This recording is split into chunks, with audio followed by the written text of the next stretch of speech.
NBA are on a high horse right now. They're happy. They're proud.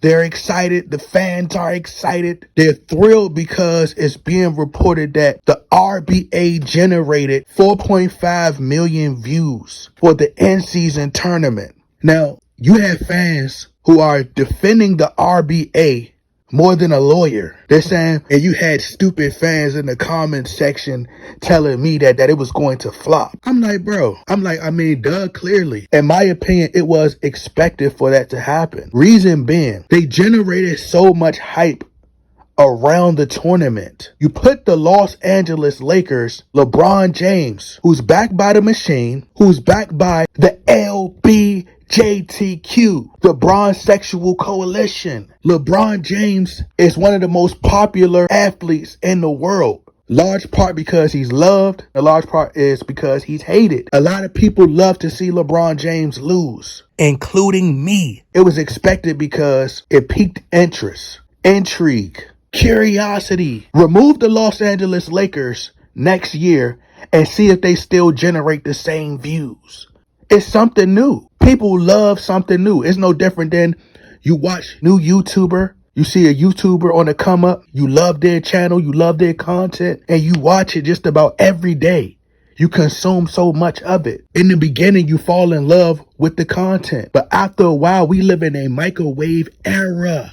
So eventually people going to just move on to the next. But they generated so much hype around the in-season tournament that people wanted to see how it was going to play out. Just because it did 4.5 million ratings doesn't mean that people liked it. This is what people fail to realize. So they'll do numbers right now, but let's see if they're able to generate those same views next year. And that's not me hating, that's being honest. People love something new. That doesn't mean that it's great and people enjoyed it.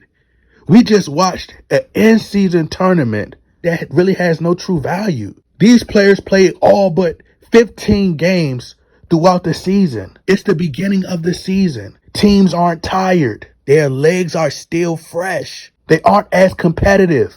This is why the playoffs is respected far more than the regular season. The regular season is to prepare you for the postseason.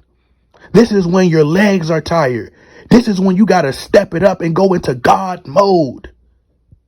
This is where the elite premier players are born. They're fighting for something that means a lot. And then you got fans that say, the only reason y'all saying it don't mean nothing is because the Lakers won, because LeBron won. If anybody else would have won, it still wouldn't have mattered. I was just hoping that Tyrese Halliburton smoked LeBron just for the fun of it.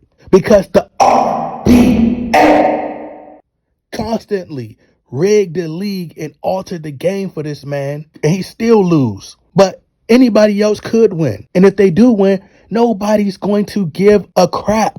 So, of course, the ratings are going to be high. But once you advance to the postseason, this is a stage for you to prove that you're the best player in the world. They're going to ruin the game. You have a 7-game series. They don't even have 7-game series in the in-season tournament. It has literally become NBA 2K. My Park mode. Change the style of the court. Adam Silver done already said in the interview they want to change the game floor and make it more colorful, make it more rainbow to appeal to the LBJTQ. So yes, it's going to generate that many ratings. It's the unknown. People are nosy. They want to see what's going on. They want to see how bad it's going to flop. That doesn't mean that you have great product.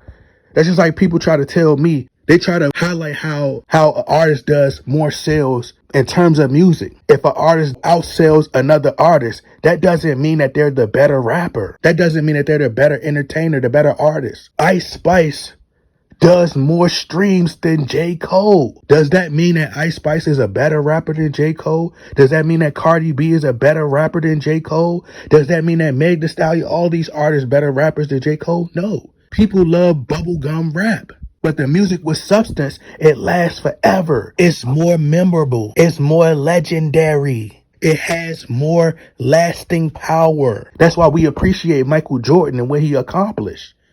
Michael Jordan didn't want participation awards. Kobe didn't want participation awards. He wouldn't be satisfied and he wouldn't feel accomplish as a player hanging up a 17.5 banner. You don't get respect for in-season tournament championships. Y'all fought for cups. Y'all play for cups. We play for the Larry O'Brien trophy. It's far more meaningful than an in-season tournament. The RBA, they got the Kevin Harts of the world, Stephen A. Smith. They like to use the celebrities to endorse the in-season tournament. They did great marketing and promotion on social media to get the fans to buy in. They used the idea of players getting $500,000, players playing for money. All of this was just to generate interest. So it's expected. But let's see what happens next year if the Los Angeles Lakers don't advance to the in-season tournament. It wasn't as great as it was hyped up to be. The players weren't really competing like that. It's all illusions. You don't get credit for rigging the system in your favor and programming, brainwashing fans into believing that what they're watching is great product. You're convincing them by telling them over and over, by using people that look like them, that talk like them. You're repeating the same talking points over and over, so you have a bunch of robots validating what you put out. They're going to agree with what you put out because you brainwashed them to think like that in the first place.